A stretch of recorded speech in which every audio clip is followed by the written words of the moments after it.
The water is flowing freely from the Atlantic, taking salt into the rice lands, making it barren. This is the second breach to have occurred at Dantzig, resulting in heavy intrusion of salt water. Over the past week, both cultivated lands and land used for pastures have been flooded with water from the ocean. Region 5 Chairman Victor Ramphel says some efforts are being made to address the situation. I see that a contractor has been mobilized to carry out some remedial work on the dam and to prevent the inflow of water. However, that is not enough. This project here, the entire sea dam needs to be approached in a holistic manner to bring final solution to the erosion and the problem that exists within this block of the region, within the Mahaika-Maikoni block. Over the past 8 weeks, many farmers would have lost business as a result of being unable to cultivate their lands due to it being flooded with salt water from the ocean. And until today, they have not received any assistance from the government to put them back on their feet.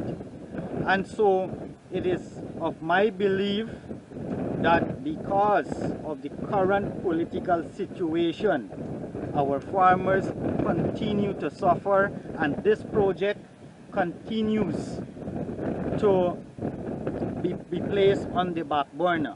The chairman says at this time there is a need for a legitimate government to be in place which will have the full capacity to deal with such a big project to repair the sea defense. A government that has the knowledge and the interest of the people at heart so as to bring relief to them and for them to continue with their livelihood. Ramphel further noted that erosion of the sea defense started several months ago.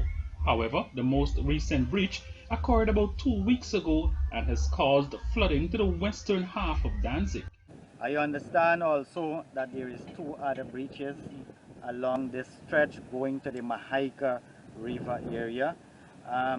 And let me make it very clear that previously under the People's Progressive Party government there was proper supervision of this entire coastal area.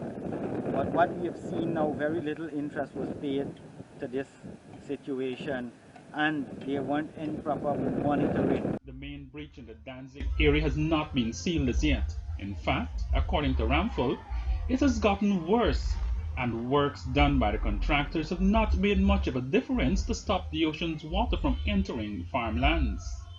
In fact, from time to time, there has been overtopping of the mud dam which has been created, allowing for further intrusion of salt water. It's not a sustainable project, I will say, and if proper attention is not being given, again, farmers will be suffering losses. One last question. I know you were talking to engineers, and so do you know how much money is being spent on this project here? Well, let me make it very clear that everything that was done in regards to these projects were not communicated to the region, so we are in doubt as to the amount of money that were spent in this area. For the evening news, Andrew Carmichael.